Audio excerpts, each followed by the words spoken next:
24 breaking PMC പദ്ധതിയിൽ ഒപ്പുവെച്ച് സംസ്ഥാനം പണം കൈപ്പറ്റിയെന്ന UDF സർക്കാരിന്റെ വാദത്തിന് തിരിച്ചടി. മാർച്ച് മെയ് മാസങ്ങളിൽ ലഭിച്ചത് വിദ്യാഭ്യാസ അവകാശ നിയമപ്രകാരമുള്ള റീഇംബേഴ്സ് തുകയെന്ന് തെളിയിക്കുന്ന രേഖകൾ പുറത്ത്. പദ്ധതിയിൽ ഒപ്പിട്ടാലും ഇല്ലെങ്കിലും കേന്ദ്രം നൽകേണ്ട തുകയാണ് ഇത്. അല്ല, നമ്മളിപ്പോൾ നിർബന്ധിതരായിരിക്കുകയാണ്. നമ്മൾ ഗവൺമെന്റ് സൈൻ ചെയ്തു പണം വാങ്ങിച്ചു കഴിഞ്ഞു. ഗവൺമെന്റ് കോടിക്കണക്കിന് രൂപ കേന്ദ്രത്തിൽ നിന്ന് വാങ്ങിയെടുക്കുകയും ചെയ്തു. PM3 പദ്ധതിയിൽ ഒപ്പുവെച്ച് പണം വാങ്ങിയ മുൻ സർക്കാരിന്റെ രാഷ്ട്രീയ തെറ്റ് കാരണം പദ്ധതി തുടരേണ്ട സാഹചര്യമുണ്ടായി എന്നായിരുന്നു മന്ത്രിമാരടക്കമുള്ളവരുടെ പ്രതികരണം.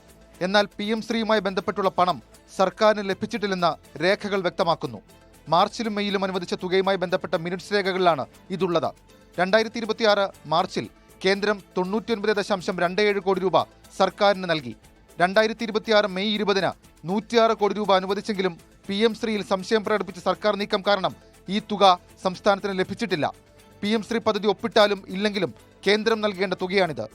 അല്ലല്ല, അതായത് വിദ്യാഭ്യാസ അവകാശ നിയമപ്രകാരം നമുക്ക് തരേണ്ട മാൻഡറ്ററി ആയിട്ട് നൽകേണ്ട ഫണ്ടാണ്. ആ ഫണ്ട് നൽകിയില്ലെങ്കിൽ കോടതിയിൽ പോകുമെന്നുള്ള നോട്ടീസ് കൊടുത്തതിന്റെ അടിസ്ഥാനത്തിലാണ് ആ ഫണ്ട് അനുവദിക്കുന്നതിന് വേണ്ടി തയ്യാറായത്. PM3 പദ്ധതിയിലെ വിവാദ വ്യവസ്ഥകളിൽ വ്യക്തത തേടാനാണ് സർക്കാർ നീക്കം. ഇത് സംബന്ധിച്ച് കേന്ദ്രത്തിന് ഉടൻ കത്തയക്കും.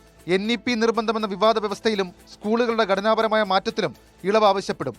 അതേസമയം പദ്ധതി അവസാനിക്കാൻ 1 വർഷം മാത്രം ബാക്കി നിൽക്കെ സർക്കാർ നയം മാറ്റിയതിനെ BJP ഡീൽ ഉയർത്തി നേരിടാനാണ് LDF തീരുമാനം.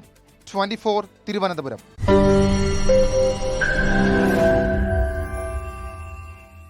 ലോകത്തെവിടെയായാലും ഏത് സമയത്തും 24 വാർത്തകളും ഓഗ്മെന്റഡ് റിയാലിറ്റി പാക്കേജുകളും എക്സ്പ്ലെയിനറുകളും വിശദമായി കാണാൻ ഞങ്ങളുടെ YouTube ചാനൽ നിങ്ങൾക്ക് സബ്സ്ക്രൈബ് ചെയ്യാം.